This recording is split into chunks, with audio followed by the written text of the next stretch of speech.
Congressman Jared Moskowitz is a Democrat of Florida. He served as Florida's Director of Emergency Management from 2019 to 2021, and he joins me now.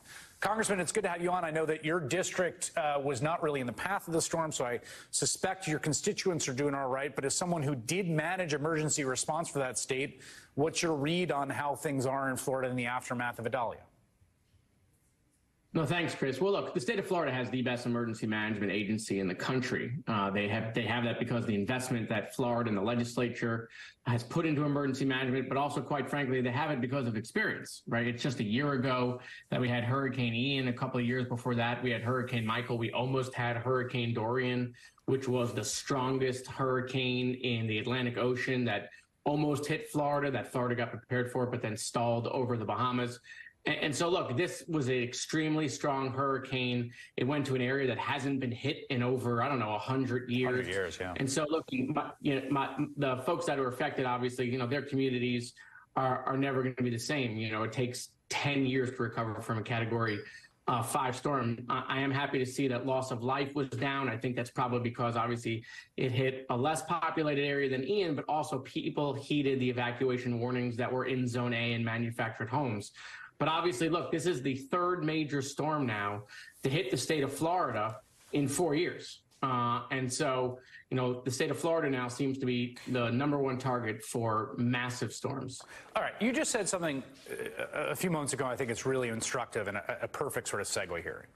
You said that it has the best emergency management in the country, and that's because of the investments by the government there. And if this is one of those things where, it would be ludicrous to encounter a situation in which emergency response to hurricanes was like a lib issue or a conservative issue, or if someone ran for governor of Florida and said, I don't believe in emergency management, those are just liberal code words. That's nonsense. That is not the way politics works in Florida, with good reason, right? That should be the way climate is. It should be the way that Florida politicians think about climate, right? Am I wrong? What am I not understanding?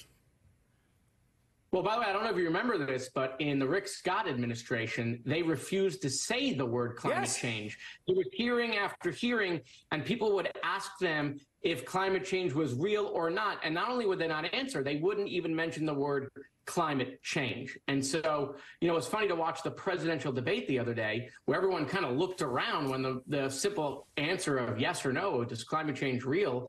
And all of a sudden, everyone kind of looked around. And then we went to, Ramaswamy, who all of a sudden said, it's a hoax, it's the deep state and other nonsense. These are easy questions, by the way. These are not trick questions. Climate change is real, and it's affecting our climate. By the way, these hurricanes that we're seeing in Florida, this storm went from a tropical storm to a Category 4 in 24 hours, rapid intensification.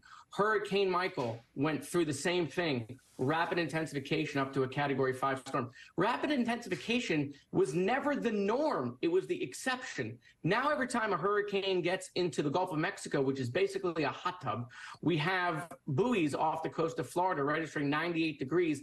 That's why they're so intense and why they're rapidly intensifying so quickly. Again, this is not super complicated stuff. When you talk about the buoys, we've covered this on the show, the sous vide temperature of the Gulf of Florida, 98 degrees, all that energy is going to go up into the storm. But again, is there a universe? I don't even care, if it meant, I don't want to convert anyone. No one has to agree. No one has to agree. I just wonder, it's too late for this, but it's not too late in the sense that the urgency is getting more urgent.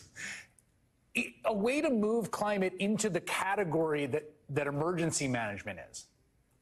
Out of the category of, should Donald Trump face justice? And out of the category of, what should abortion policy be? And into the category of, everyone who's a Florida politician, in the same way, they're going to spend money on rebuilding and spend money on emergency management. We got to deal with climate change.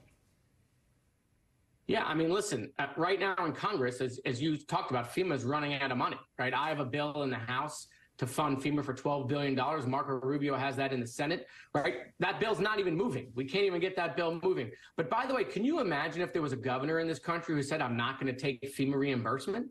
right? That would be like crazy to say. Yes. And we've seen this in Florida. We had President Biden and Governor DeSantis sitting side by side after Surfside. They did the same thing during Ian. Emergency management, response, and recovery is a bipartisan issue. FEMA sends money down, not just for reimbursement, but they send it down for mitigation. So does HUD. They send mitigation money, and that's to make communities more resilient. By the way, every governor takes that money. Of course. They take the mitigation money and they take the resiliency money that they get from FEMA and HUD. Yeah, it's deranged not to take the energy efficiency money, but here we are. Congressman Jared Moskowitz, I'm glad that your folks are doing well, and again, glad that it was not the worst case scenario last night. Thanks a lot. Thanks, Chris.